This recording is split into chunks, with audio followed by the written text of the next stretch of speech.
Agora a gente vai chamar aqui para nossa roda de conversa o advogado criminalista Eduardo Carvalho. Em 2023, um antigo cliente dele foi punido pelos Estados Unidos com a Lei Magnitsky e ficou sem acesso a contas bancárias e sem poder sair do país.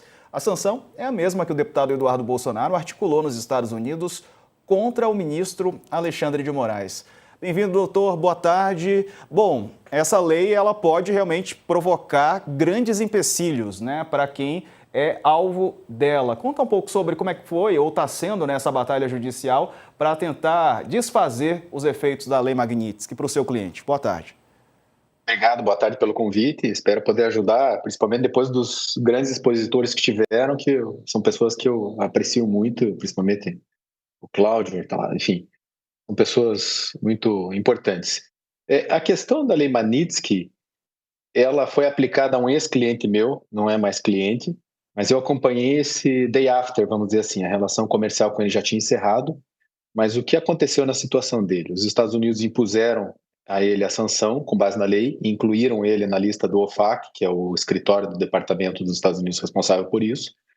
Após a inclusão, ele foi excluído do sistema bancário, os bancos do país onde ele reside encerraram as contas dele, inclusive as contas mantidas em moeda nacional, os cartões de crédito foram cancelados, e ele teve que passar por uma reestruturação societária em todas as empresas que ele participava com mais de 50%, porque a lei pune essa participação, e essas empresas, como têm contas bancárias em bancos, e os bancos respondem a corresponsáveis nos Estados Unidos, porque tem que os bancos fechar operações de câmbio, ainda que seja para outros clientes, os bancos optaram por encerrar a relação com o cliente, mesmo que ele não fizesse operações em dólares, mesmo que fossem operações em moeda corrente nacional. Era uma pessoa que tinha muita influência financeira, muita influência política, e o que houve depois disso foi a contratação de escritórios especializados em sanções da Lei Magnitsky nos Estados Unidos, escritórios de lobby que nos Estados Unidos é permitida a contratação dessa atividade, para tentar a remoção dele da lista, uma vez que a própria resolução que fala da OFAC, que fala da questão da criação da lei e que regulamenta a lei, permite a exclusão da lista mediante a análise do próprio órgão que emitiu a sanção. Durante muito tempo se tentou, a sanção foi emitida durante o governo do Joe Biden, a sanção persistiu, foi requerida a retirada dela durante o governo do Donald Trump, mas foi negada a retirada. A questão da judicialização fica prejudicada porque o entendimento predominante nos Estados Unidos em relação a essa matéria é que se trata de ato executivo do presidente dos Estados Unidos. E ao contrário do Brasil, que existe uma questão da judicialização dos atos, porque na nossa Constituição existem os princípios da legalidade, da impessoalidade, da possibilidade de judicialização de todo e qualquer ato administrativo, esse seria um ato administrativo, nos Estados Unidos não existe essa previsão. Nos Estados Unidos, pelo contrário, o consenso judicial, na cultura de precedentes deles, é que determinados atos não podem ser questionados perante o Poder Judiciário, eles dizem que seria um overreach, um sobrealcance, que não seria possível alcançar, seria uma intromissão indevida do Poder Judiciário no Poder Executivo e, portanto, não estaria sujeito à análise do Poder Judiciário. Doutor, boa tarde. Boa tarde. Eu queria que o senhor falasse um pouquinho, primeiro, quais as diferenças desse caso do seu cliente, o que o senhor consegue ver de diferença entre o caso do seu cliente e o caso do Alexandre de Moraes, que o ministro ele é funcionário público, ele não é um empresário, em como que isso pode se diferenciar e também contar para a gente um pouquinho como que funciona essa sanção, que eu acho que ainda tem muita dúvida aqui no Brasil. Obrigado, Letícia. Eu vou citar primeiro o artigo 3º, a seção 3ª da Lei Magnitsky, que ela diz que o presidente pode impor sanções, e você já deve ter ouvido muito isso, mas é preciso traçar a hipótese de cabimento da lei.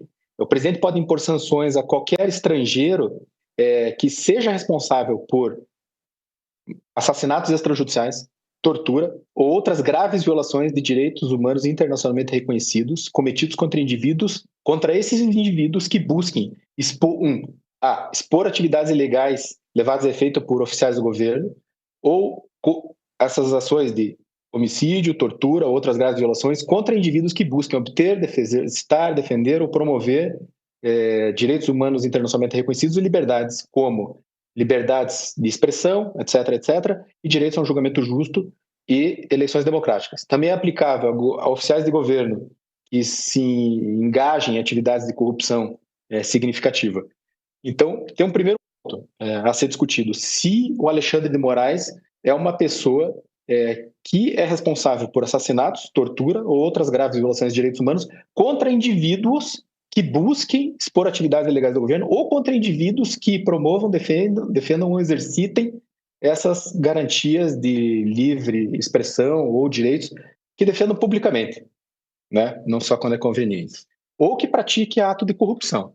Então, o cabimento dessa hipótese ela foi ampliada pela Ordem Executiva 13.818, que foi assinada pelo Trump em 2017, que ampliou um pouco e que qualquer pessoa estrangeira é determinada pelo secretário do Tesouro, o consultor do secretário do Estado e o procurador-geral, que seja responsável ou que seja diretamente engajada em abuso de direitos humanos sérios.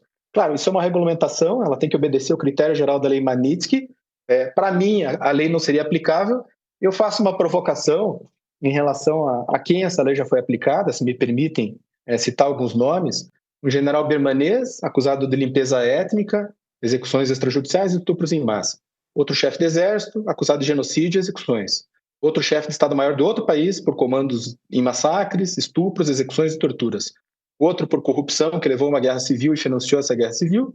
Outro, detenções em massa, tortura e abuso sistemático de uigures, a minoria da China, que a Letícia escreveu e apontou essa questão muito bem num artigo dela. Outro comissário de polícia, que era o responsável por internamento e tortura de campos de reeducação, né? Leia-se, campos de concentração. Outro que foi responsável por repressão a manifestantes. Doutor? Então, assim... Perdão, diga. Não, eu peço. Eu ia te perguntar sobre recorrer, né? Se é muito difícil recorrer quando essa lei é aplicada. Eu trabalhei num caso com um advogado, talvez seja o maior especialista em lei Magnitsky dos Estados Unidos. Ele trabalha muito para pessoas que são alvos de sanção para tentar buscar algumas isenções, algumas questões nesse sentido. A opinião dele, e eu concordo com a opinião dele depois de ler e estudar um pouco o tema, é que 99% de chance de qualquer questionamento judicial nos Estados Unidos não dá certo. Só que eu faria uma exceção desse 1% nesse caso, porque vocês viram os exemplos que eu citei. São exemplos de genocídio, de estupro, de guerra civil, gravíssimos, de corrupção em massa. Até um ministro do Viktor Orbán foi incluído na lista, mas foi retirado esse ano pelo Donald Trump. É um critério exclusivo do presidente. Antal Rogan, o nome dele. Mas não é uma coincidência também, no mesmo dia que incluíram Alexandre de Moraes nessa lista, foram incluídos na lista diversos nacionais iranianos que seriam responsáveis por, na visão dos Estados Unidos, fazer lavagem de dinheiro do sistema de óleo do Irã e dar vazão ao petróleo do Irã, distribuindo ele pelo mundo, fazendo uma máscara do dinheiro iraniano. Então, no mesmo dia do Alexandre de Moraes, foram incluídos todos esses indivíduos do regime do Irã. A opinião dele, a minha opinião, é que existe 1% de chance, que não é desprezível 1% de chance. Por quê? Considerar todos esses exemplos, nós estamos falando do ministro da Suprema Corte, do Supremo Tribunal Federal do Brasil, que os ministros da Suprema Corte dos Estados Unidos conhecem, têm contato frequente, sejam eles conservadores ou liberais, mas eles se respeitam, eles têm esse intercâmbio frequente entre Supremas Cortes, inclusive com ministros do Supremo Tribunal Federal dando palestras e participando de eventos que participam os ministros da Suprema Corte dos Estados Unidos. Então eles sabem que isso aqui não é uma Venezuela, não é uma Cuba e não é uma Rússia, como os Estados Unidos consideram. Eles sabem que isso aqui, o Brasil tem 1000 problemas, e aqui eu preciso fazer um parênteses. O Alexandre de Moraes tem 1000 problemas também.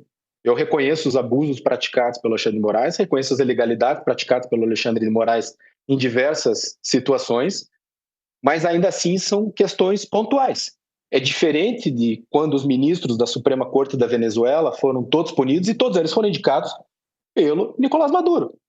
E é diferente de, por exemplo, uma juíza da Rússia que foi sancionada pela lei Magnitsky, e ela já tinha sido reconhecida como violadora dos direitos humanos de ativistas contra o Kremlin, e ela foi sancionada após inclusão dela em relatórios da Comissão Europeia de Direitos Humanos, após inclusão dela em relatórios da Anistia Internacional. Tudo isso não aconteceu na situação do Alexandre de Moraes, e também foram coisas que aconteceram com a Suprema Corte venezuelana, quando eles, todos indicados por um só